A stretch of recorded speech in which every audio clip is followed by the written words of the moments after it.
आइए दोस्तों समझते हैं व्हाट इज नेशन, एक राष्ट्र क्या होता है। देखिए क्लास 10th के एक फिलोसोफर है अर्नेस्ट रेनन। वो एक फ्रेंच फिलोसोफर है। उन्होंने बहुत बढ़िया भाषा में इसको समझाया है। मैं उन्हीं के पॉइंट ऑफ व्यू से आपको समझाऊंगा। उन्होंने 1882 में एक फ्रेंच की यूनिवर्सिटी थी, यूनिवर्सिटी ऑफ सोबोर्न, उसमें अपनी स्पीच दी थी। और उस स्पीच को बहुत ही बढ़िया पत्थर की मील, मतलब इतनी ऐतिहासिक स्पीच माना गया, बहुत फेमस हो गई है ना। तो उसमें कहा गया कि व्हाट इज नेशन, वो क्या है, उसको समझाया गया। उन्होंने एक सीधा सीधा क्रिटिसाइज किया, उन्होंने सीधा सीधा नकार दिया जो ये कहते थे कि एक नेशन एक जैसे दिखने वाले लोगों से, एक जैसी बोलने वाली बोली बोली जो कि एक लोगों के द्वारा बोली जा रही है, या एक जैसे काम किए जाने वाले नेशन, या एक जैसे धर्म मानने वाले लोगों से बनता है। ये बिल्कुल गलत है। उन्होंने कहा ऐसा कोई भी नेशन की डेफिनेशन नहीं हो सकती कि जहाँ पर आप कहो कि यहाँ पर हिंदू रह रहे हैं तो हिंदू नेशन, यहाँ पर मुस्लिम रह रहे हैं तो मुस्लिम नेशन, यहाँ पर ये रिलीजन रह रहा है तो दिस रिलीजन, दिस नेशन। ऐसा कोई भी कॉमन से नहीं होता nation. What is nation? Nation ये बिल्कुल भी नहीं है कि आपकी एक स्किन का कलर है तो आपके उस नाम पर आपका नेशन हो जाएगा। नहीं, नेशन क्या है फिर? Nation is a long past, long gloriful past. मतलब जो आपका राष्ट्र है वो किसी रंग भेद से नहीं, आपके लंबे एक इतिहास से बनता है, उसके पस्ट से बनता है। दोस्तों, आपकी इतनी बड़ी ग्लोरी रही हो, आपका जो है वीर रस रहा हो आपके इतिहास में, आपका स्ट्रगल रहा हो, उससे बनता है।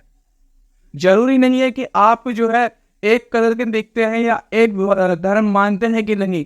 ये जरूरी है कि पहले आप एक ही थे, पहले आप जो है इतिहास में एक ही, इससे फर्क पड़ता है। दूसरी चीज उन्होंने कहा कि हमारा जो इतिहास है उसे हमें ग्लोरी समझना चाहिए और हमें आगे आने वाले कामों के लिए एक रहना चाहिए, हम एक हो जाने चाहिए। यूनिटी की बात करी नेशन के लिए, वो ही राष्ट्र है। एक नेशन का मतलब, एक राष्ट्र का मतलब वो है कि आपके इतिहास में बहुत सैक्रिफाइस रहा है उसके लिए, बहुत त्याग रहा है उस राष्ट्र के लिए, और आप जो है उसके लिए कुछ भी कर सकते हो। आपकी उसके प्रति भक्ति हो, डिवोशन हो। ये नहीं कि मेरे को आज ही नेशन बनाने तो बन जाएगा, नहीं। आपका उसके प्रति ग्लोरीफुल पास्ट रहना चाहिए, आप उससे जुड़े रहने चाहिए, डिवोशन होना चाहिए कि ये राष्ट्र मेरा है, ऐसे है ना। उसके लिए बहुत त्याग किए हो आपके पूर्वजों ने, तब बनता है एक राष्ट्र, एक नेशन। उन्होंने ये भी कहा कि हम पहले, ये जरूरी नहीं है कि हम एक कलर के हैं कि नहीं, हम एक धर्म के हैं कि नहीं, लेकिन ये जरूरी है कि उसकी हिस्ट्री, उसकी ग्लोरी में हम एक रहेंगे हो, उसके इतिहास में हमने एक साथ स्ट्रगल किया हो, है ना। और यही एक सोशल, एक सामाजिक पूंजी है एक राष्ट्र की नींव रखने के लिए। तभी एक राष्ट्र की नींव रखी जाती है। उस राष्ट्र में हर दिन जनमत संग्रह होता हो, प्लेबिसाइट। प्लेबिसाइट का मतलब होता है उसकी जनमत उस राष्ट्र के प्रति हो, मतलब सारे लोग उस राष्ट्र को चाहते हो, सारे लोग में यूनिटी हो, तब होता है एक राष्ट्र।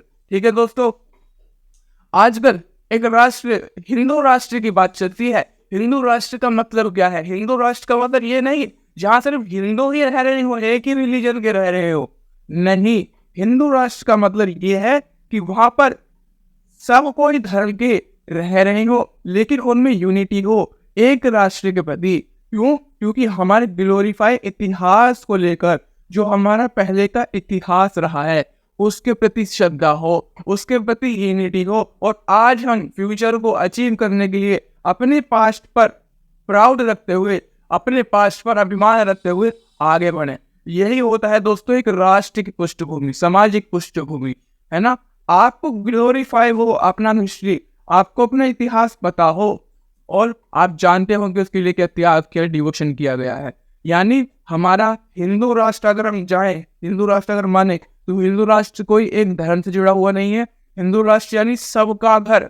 आपको याद होगा यहूदियों को 1971 में किसी ने शरण नहीं दी थी, सिर्फ भारत था जिसने शरण दी थी। सारी लोगों की कम्युनिटी, सबकी शरण भारत में मिलती है, वही होता है एक राष्ट्र। बस ये है कि हमारा हिंदू राष्ट्र अगर हम चाहे उसमें जुड़े होते हैं हमारे इतिहास की ग्लोरिया, है ना, इतिहास की त्याग, डिवोशन, भक्ति हमारे इसकी है, तो वही एक राष्ट्र बना देता है। राष्ट्र का मतलब ये बिल्कुल भी नहीं होता है ऐसे रेनेन कहते हैं कि हम जो है किसी भी कंट्री के अधिकार को दबा दें, जैसे कि दबा दिया गया पाकिस्तान इस्लामिक राष्ट्र बन गया और उसके कंट्री के अधिकार को दबा दिया। ना ही डेमोक्रेसी है, मिलिट्री रूल चलता है और वहाँ के रिलीजन लीडर्स का रूल चलता है। कंट्री के अधिकार को दबा दिया गया, लोगों को कोई अधिकार नहीं, महिला को कोई अधिकार नहीं है पढ़ने का। ऐसे ही कोई राष्ट्र में नहीं हो सकता। राष्ट्र का मतलब ये है हर किसी को लिबर्टी हो, हर किसी को बोलने की आजादी हो, हर किसी को आजादी हो। ये एक राष्ट्र होता है, ना कि दबाने वाला राष्ट्र होता है किसी धर्म के बेसिस पर। Dharma not making any religion, is not making any nation. Nation is making by their peoples which are unite in nature। है दोस्तों, this is the nation. I hope आपको समझ आया होगा। चलिए मिलते हैं नेक्स्ट वीडियो में, जब तक के लिए